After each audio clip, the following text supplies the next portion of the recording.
안녕하십니까. 2월 27일 금요일입니다.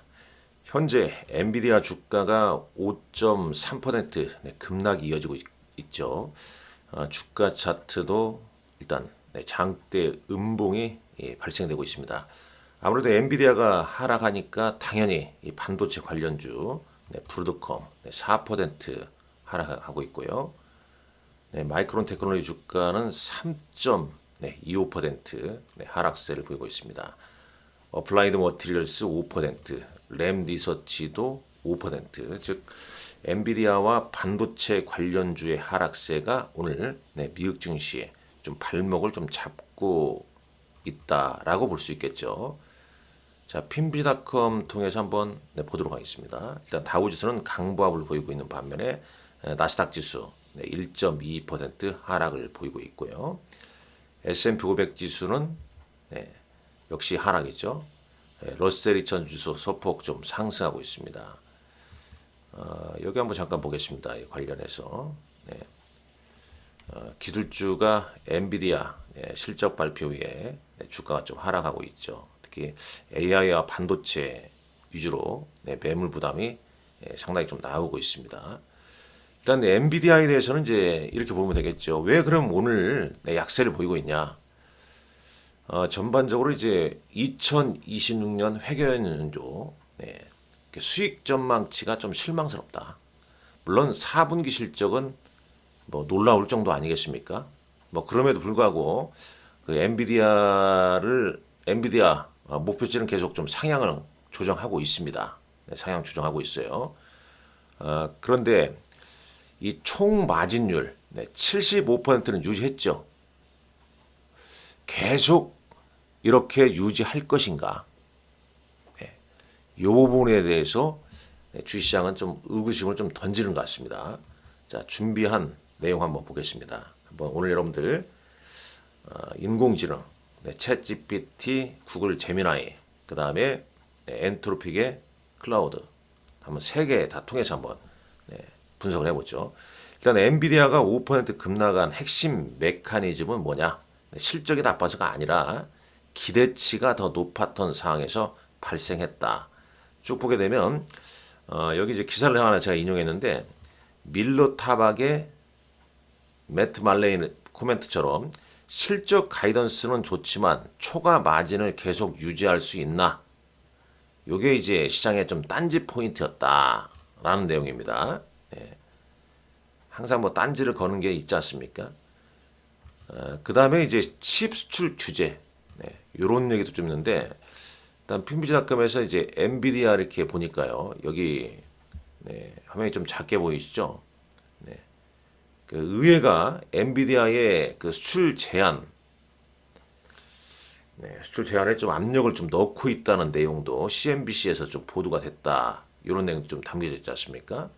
뭐 이런 내용도 오늘 엔비디아 주가 실적 발표 후에 주가의 어떤 하락 요인으로 좀 작용하고 있다. 근데 목표가는 대부분 좀 상향됐죠. 목표가는. 좀 이따 뭐 그것도 보시죠. 일단 의회와 백악관발 칩 수출 제한 강화.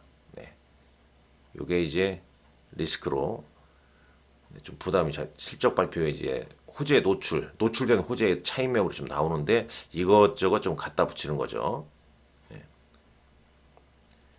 엔비디아처럼 이제 지수 비중이 큰 종목은 이제 지수 ETF, QQQ, 뭐 SOXX, SMH, 띠커입니다.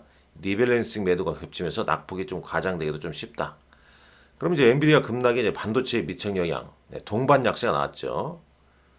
AI 최상단, 엔비디아가 흔들리니까 밸류에이션 체인, 반도체 체인이 동시에 좀 영향을 좀 받은 거죠. 당연히 그 영향이 브로드컴, AMD, 마이크론 테크놀로지, ASML, 어플라이드 머티리얼스 등 동반 차익 매물이 좀 나왔죠. 마진 피크아웃 우려, 이게 이제 반도체 체인 전반적으로 번진 거 아니냐? 뭐 이렇게 좀 보는 거죠. 그러면 이제 공급망도 예전처럼 초과 이익을 못 누리냐? 특히 메모리, HBM 장비 발주가 둔화될 가능성이 있는 자, 이렇게 이제 확장이 되면서 다른 동반 반도체까지 좀 영향을 좀 줬다. 라고 볼 수 있겠죠. 어제 우리 시장은 뭐 아시다시피 삼성전자가 무려 7% 급등, 21만 8천 원, 시가총액은 1290조입니다. SK하이닉스가 10만 9,900원, 11만 원 가까이 끝났죠? 11만 원 가까이, 7.96%, 시가총액이 783조입니다. 둘이 합치면 얼마예요? 2,000조가 됩니다. 2,000조. 코스피 총 시총이 하루 전에 얼마였죠? 5,000조를 돌파했다는 소식이 났죠. 어제 코스닥 지수, 코스피 지수는 6,307포인트. 당연히 삼성전자 하이닉스가 오르니까 반도체 ETF, 레버리지 ETF도 동반 급등한 거 잘 아실 겁니다. 그리고 시총 3위 현대차가 시가총액이 124조입니다. 그리고 삼성전자 우선주 121조. 그러니까 삼성전자 하이닉스, 삼성전자 우선주 합치면은 뭐 우리나라 시가총액의 40% 이상 영향력이 크다는 거죠. 삼성그룹주, 뭐 SK 그룹주까지 다 합치면은 거의 뭐 50% 넘는 거죠. 그러니까 삼성전자 하이닉스, 현대차 주가 흐름에 따라서 시장 변동성이 커질 수 있다는 점은 좀 아셔야 할 겁니다. 그런데 워낙 또 세지 않습니까? 어제도 이제 보시게 되면 수급을 보시죠. 외국인이 2조 천억 팔았습니다. 그럼에도 불구하고 개인이 1조 3천억 더 바짝 당겼죠. 물론 이제 오늘 약간의 이제 그 엔비디아 주가 하락에 따라서 당연히 오늘 좀 쉬어가는 흐름을 좀 보이겠죠. 오늘 삼성전자나 SK하이닉스도 좀 하락 출발할 가능성이 높겠고, 얼마나 그 차익 매물이 나와주냐. 그런데 또 차익 매물이 나왔을 때 외국인들이 어제는 현선물을 팔았는데 또 선물에서 매수세가 좀 유입되느냐, 저가 매수세가 유입되느냐, 이게 또 핵심 포인트라고 볼 수 있겠습니다. 일단 이제 2월 27일 금요일장, 물론 오늘 일정 MSCI 리밸런싱도 있습니다만은 수급, 오늘은 상당히 좀 수급이 좀 중요할 것 같습니다. 특히 지금 외국인 어제 2조 5천억 매도 이후에 특히 이제 이들 매도했는데 어떤 종목 팔았겠습니까? 대부분 어제 삼성전자와 하이닉스, 현대차를 팔았거든요. 집중적으로. 오늘도 추가적으로 이들 종목 위주로 순매도가 나와주냐, 그럼 개인과 기관이 어떻게 받치냐, 그리고 선물 시장에서 외국인의 매매 동향, 요 부분 좀 체크를 해야겠죠. 그에 따라서 이제 어제 급등했던 시장이 뭐 단기 숨고르기 좀 조정으로 좀 이어지냐, 아니면 우리 시장 나름대로 거센 매수, 저가 매수세가 또 유입되느냐, 이 부분이 상당히 좀 중요한 체크 포인트다, 이렇게 말씀드릴 수 있겠죠. 자, 소프트웨어. 그러니까 이제 또 미국 시장도 보게 되면 S&P 500 매물 잠깐 보시죠. 이 반도체 섹터 조정 받으니까요, 소프트웨어가 반등이 나왔습니다. 그다음에 그러니까 엔트로피 클라우드 때문에 조정받았던 요쪽 있죠. 오라클, 팔란티어, 클라우드, 스트라이크. 그다음에 이제 세일즈포스나 서비스나우 이런 종목군들 이쪽이 좀 반등이 나왔고, 금융주 반등이 나왔어요. 그리고 이제 뭐 산업재나 이런 쪽은 다소 좀 혼조 양상입니다. 블룸버그 헤드라인은 보게 되면 미국과 이란 간의 회담이 좀 진전되면서 유가가 좀 떨어지고 있다는 긍정적인 좀 내용이 있지만, 그래도 이제 뭐 가장 중요한 건 엔비디아 영향력이지 않습니까? 여기 잠깐 보시죠. 미국의 소프트웨어 반등 나오는 이유는 엔비디아 하락일 경우에 특히 잘 나오는 패턴이다. 이쪽으로 단기 매수가 좀 몰렸다. 반도체에서 이제 소프트웨어 쪽으로 로테이션, 순환매가 좀 이어졌다, 이렇게 판단을 하고 있습니다. 마이크로소프트, 클라우드 AI, 그다음에 오라클, 클라우드 데이터베이스, 서비스나우, 뭐 이런 것들, 이런 거 다 서비스형 소프트웨어 관련주들이죠. 사스라고 그러죠. 자, 쭉 이렇게 되고요. 섹터 내 소프트웨어는 마이크로소프트, 오라클, 금융은 JP모건이나 비자 이런 종목군들이 좀 반등 나왔고, 산업재에서는 지가 항공전력의 구조적인 수요, 이렇게 분석이 되네요. 캐터필라, 인프라 자원개발 해서 반도체 대비 덜 흔들리는 편이다. 우주항공 방산주에서는 RTX, 그 다음에 LMT 이런 종목군들. 원전은 콘스텔레이션 에너지나 뭐 이런 종목군들이 있네요. 자, 그러면 이제 중요한 게 그거 아니겠습니까? 뭐 챗GPT에 물어봤죠. 이것도 당연히. 네. 챗GPT나 인공지능을 사용하실 때는 이제 페르소나를 잘 하신 다음에 프롬프트 엔지니어링을 계속 우리가 연구를 해야 됩니다. 어떤 문구를 넣고 어떻게 어떤 대답이 잘 나올지. 잘 나오는 게 아니라 객관적인 대답이 나와야겠죠. 야, 우리나라 이제 삼성전자랑 하이닉스에 미치는 영향 보시죠. 시나리오별 대응 전략을 썼습니다. 일단 엔비디아 주가 하락, HBM 수요 붕괴로 바로 결론 내리면 위험하다는 점이에요. 네, 이거 중요하죠. 엔비디아 주가 하락에 따라서 HBM 수요가 붕괴된다. 그런 건 아닙니다. 다만 이제 단기 가격 수급은 좀 흔들린다는 거죠. 일단 시나리오 1 보시죠. 엔비디아 하락이 기대치 과열 조정 밸류와 수급에 미치면 이제 가장 좀 흔한 케이스인데, 일단 미국 반도체가 하루에서 한 3일 정도 변동성 후에 안정을 좀 찾고 펀더멘털 회사에 좀 제한적이다. 그러면 삼성전자 하이닉스는 이제 시초가 하락 출발 이후에 오히려 이제 급락이 나오면 이제 분할 접근을 하는 게 맞지 않겠냐. 그다음에 HBM 장비 소부장 관련주 같은 경우는 대장주 삼성전자나 하이닉스부터 회복 신호 부인 후 2선으로 확장된다는 거죠. 그러니까 뭐 삼성전자와 SK 하이닉스 보는 게 가장 높겠죠.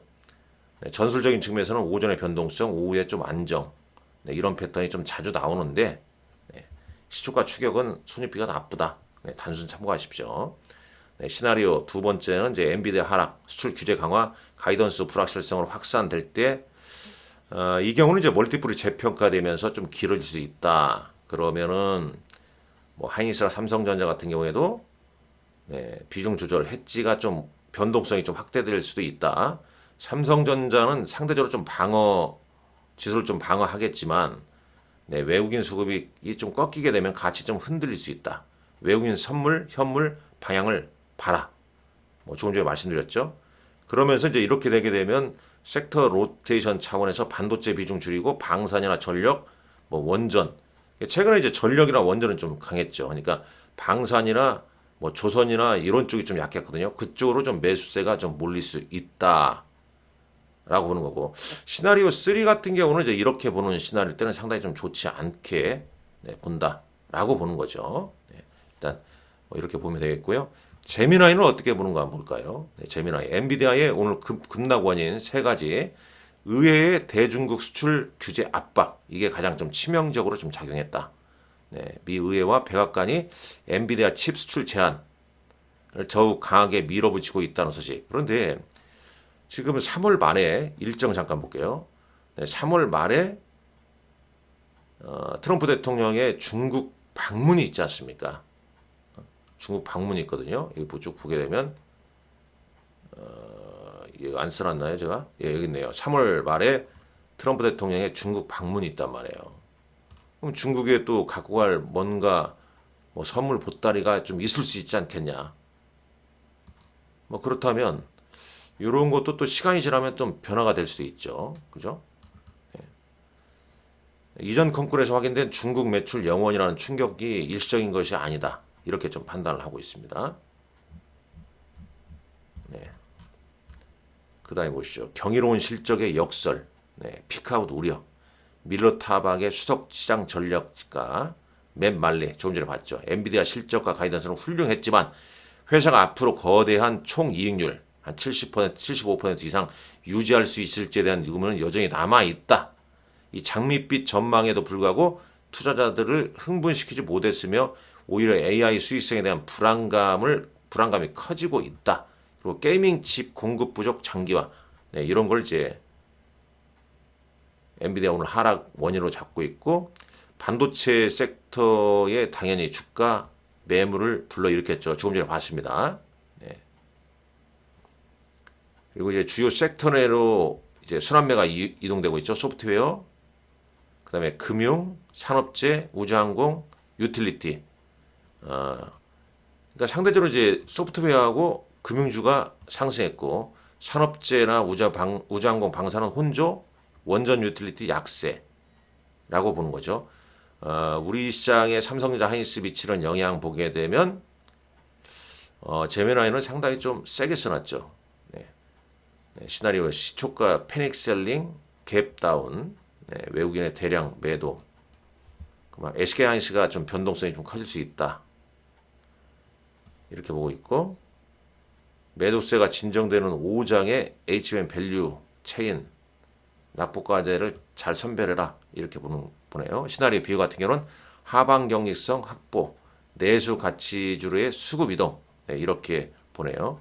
약간 이제 반도체가 좀 추가하게 되면 다른 쪽으로 좀 순환매가 좀 유입될지 체크하라. 그 얘기죠. 보면은 챗 GPT가 좀 자세하게 좀 길게 좀 얘기를 해줍니다. 자, 엔트로픽의 클라우드는 어떤가 보죠. 얘는 실적은 완벽했지만 시장의 기대치가 더 높았다. 그래서 오늘 하락하고 있다라고 본 거고, 의회의 칩 수출 제한 법안 발의, 이게 직격탄으로 오늘 엔비디아 주가에 영향을 미쳤고요. AI 성장 지속 가능성에 대한 구조적인 의문을 가지고 있다. 네. 뭐 시장이 AI에 대한 광범위한 우려와 싸우고 있다. 핵심 고객인 하이퍼스케일러들이 대부분의 현금 흐름을 AI 관련 설비 투자에 소진하고 있다는 상황에서 엔비디아의 놀라운 성장률을 어떻게 유지할 수 있느냐가 투자자들에게 가장 큰 부담이다. 그 다음에 총이익률, 4분기 총이익률이 75% 정도 되는데 부합했고요, 시장에. 그 다음에 이제 1분기 가이던스도 한 75% 정도 유지할 것으로 제시를 했죠. 네, 그럼에도 이제 뭐 우려나 뭐 이런저런 갖다 붙이고 있습니다. 자, 주요 눈평 한번 볼까요? 웨드부시의 데니얼 이브스는 빅테크와 AI 설비 투자가 2026년 6,500억 달러를 초과할 것으로 보이며 엔비디아의 황금칩을 전 세계에 공급하는 핵심 허브 위치를 유지한다. 단기 조정은 매수 기회다. 이렇게 파악을 했습니다. 네. 밀러 타박은 좀 부담 줄 것이다 이렇게 했고요. 아까 댄 햄버리, 이 사람은 조금 전에 얘기했죠. 엔비디아의 놀라운 성장률을 어떻게 유지할 수 있을까 가장 큰 문제다. 이렇게 얘기하겠네요. 자, 영향 줬고요. 자, 국내 증시 삼성전자 하이닉스에 미치는 영향 거의 좀 비슷하게 파악을 좀 하고 있습니다. 시나리오별로요. 네. 자, 선택은 여러분들입니다. 그러나 네, 이 판단은 우리가 해야겠죠. 네, 뭐 인공지능이 100% 답을 제시하는 건 아닙니다. 네, 이런 점을 좀 감안해서 오늘장 이 엔비디아 주가 하락에 따라서 변동성은 당연히 나오는 거고, 그에 따라서 현선물, 네, 외국인, 그 다음에 외국인의 현선물, 특히 이제 선물에서 외국인의 어떤 패턴, 요거에 따라서 오전과 오장에 대한 대응 전략을 잘 만들으셔라. 그러나 물론 이제 단기 급등에 따라서 당연히 이격 조정 받습니다. 그러나 이격 조정이 나온 후에 조금 전 봤지만 이 웨드부시의 데니얼 이브스가 얘기한 것처럼 요 말이 상당히 맞습니다. 지금 올해 하이퍼스케일러가 6,500억 달러를 초과한다는 거죠. 그러니까 단기적으로 조정이 크게 나오면 그건 기회다. 이렇게 보시는 게 맞지 않을까 하는 생각을 해보게 됩니다. 자, 오늘 여러분들 성투하시고 건강하십시오. 감사합니다.